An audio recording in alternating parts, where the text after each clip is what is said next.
The, the penthouse apartment overlooked the glittering skyline of Seoul, the city lights stretching endlessly beyond the massive glass windows like stars scattered across the earth. Soft jazz music played faintly in the background, blending with the quiet hum of the air conditioner, creating an atmosphere that should have felt peaceful. But it didn't, not tonight. Sitting alone on the large grey couch, Taemin stared silently at the 6 case files spread across the table in front of him. The coffee in his hand had already grown lukewarm, yet he continued holding it absent-mindedly while his eyes moved carefully from one photograph to another, one victim, then another. His expression slowly darkened with every face he recognized. Lee Seung-jae, he muttered quietly, leaning forward slightly as his fingers tapped against the file. Still arrogantly, and a humorless chuckle escaped him. He picked up another photograph, Park Dae-jun, then another, Kang Min-ho. His jaw tightened, memories started resurfacing one after another: late nights, drunken laughter, smoke-filled room, cruel jokes, screams nobody acknowledged. 9 years had passed, yet the stain of that night never truly disappeared. Taemin slowly leaned back against the couch, exhaling quietly as he rubbed his thumb along the edge of the coffee mug. 5 of them, he whispered under his breath. His gaze shifted towards the sixth file, Han Min-seok, the murdered retired police officer. Taemin frowned slightly. That one, he murmured, narrowing his eyes at the photograph. I don't remember him. He stayed quiet for a moment, staring at the picture as if forcing himself to remember something buried deep inside his memory. But nothing came. Slowly, he lowered the file back onto the table, then a low chuckle escaped him. He shook his head slightly leaning deeper into the couch while looking out towards the Seoul skyline beyond the glass windows. So, he murmured softly, almost amused, you finally want revenge. The city lights reflected faintly in his eyes, and despite the calmness in his posture, he already knew exactly who was behind every single murder. There was only one person capable of carrying hatred of this long, only one person cold enough, patient enough, broken enough. Jungkook. Taemin whispered quietly. A smirk slowly appeared on his lips, because unlike everyone else, he knew Jungkook better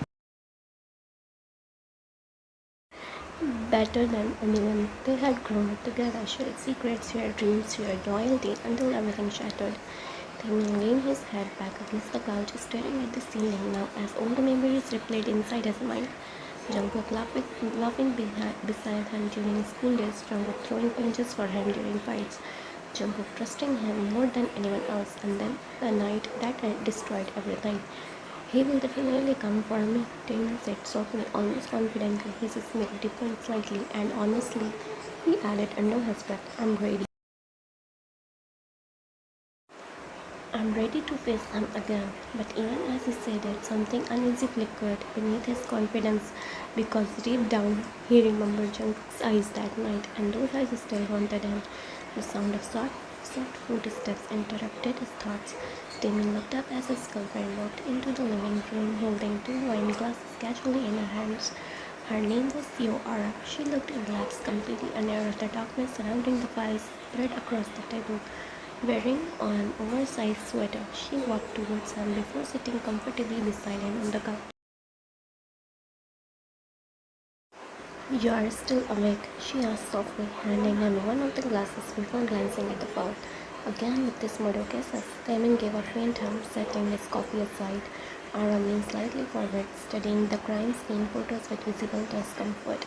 The news channels won't stop talking about this serial killer, she muttered, shaking her head slightly. The entire city feels terrified lately. Taemin stayed silent. Ara continued talking casually, unaware of the subtle tension building beside her. I heard some businessmen even hired extra bodyguards, she said with a small laugh. Apparently, everyone thinks rich people are being targeted now. Taemin forced a small smile. That's what fear does, he replied calmly. Ara chuckled softly before nudging his shoulder playfully. Then maybe you should protect yourself too, Mr. CEO. Taemin looked at her. She grinned teasingly. I mean, She continued jokingly. You literally fit the victim category perfectly. Rich, powerful, successful. She pointed dramatically towards the files. The killer might come after you next. For a second, Taemin's throat tightened. His fingers closed around the wine glass. A strange chill crawled slowly down his spine, but he laughed anyway, forced, controlled. You think I'm scared? Yeah, slightly. Arash shrugged playfully. You should be. Taemin smiled faintly, though the confidence no longer reached his eyes. I can handle myself, he replied quietly. Ara leaned closer and kissed his cheek softly before standing up from the couch. Just don't stay up too late, she said gently. You have been acting weird these days. Taemin looked up at her briefly. Weird, he repeated. Ara nodded slowly, like you're expecting something bad to happen. For the first time that night, Taemin didn't know how to respond immediately. Ara simply smiled softly, unaware of the storm inside his mind, before walking towards the bedroom. Good night, she said quietly before disappearing down the hallway. The moment she left, the silence returned, heavy, oppressive. Taemin slowly lowered the wine glass onto the table. The smile disappeared from his face completely. A few minutes ago, he had spoken bravely, confidently, fearlessly. Now his breathing felt uneven because, unlike the others, he knew exactly what Jungkook was capable of when pushed beyond his limits, and that terrified him more than death itself. Taemin slowly leaned forward again, staring at the six files spread across the table. Then quietly, almost like speaking to a ghost, he whispered, How much do you remember, Jungkook?